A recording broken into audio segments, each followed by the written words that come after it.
57 тысяч детей Коми в этом году обеспечат летним оздоровительным отдыхом. Старт кампании запланирован на 30 мая. Это как наши местные базы, так и располагающиеся на морском побережье. На бесплатные путевки могут рассчитывать дети, которые имеют статус «трудная жизненная ситуация», одаренные дети и впервые с этого года школьники, проживающие в арктической зоне. К слову, для многодетных семей предусмотрена компенсация более 90%. Мы ожидаем, что стоимость путевки в этом году будет 43-44 тысячи рублей в среднем.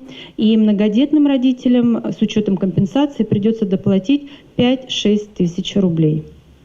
Надо отметить, что средняя стоимость путевки, к сожалению, в этом году прогнозируется к увеличению пока на 9%.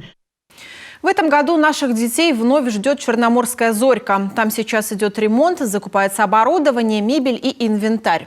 Важно, что в 2022 году Черноморскую «Зорьку» преобразовали в госучреждение, а это значит больше никакой коммерческой составляющей. Я категорически против этого.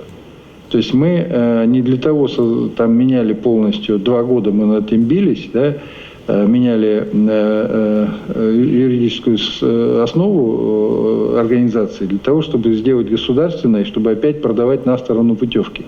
Значит, нам все равно выгоднее, Владимир Викторович, вкладывать в здоровье детей, своих детей, да, нежели получать копейку, да, а терять от продажи путевки, а терять на 100 рублей в здоровье собственных детей. Для этого он и стал государственным, что мы полностью занимались своими детьми. На детскую оздоровительную кампанию в этом году всего уйдет больше 308 миллионов рублей.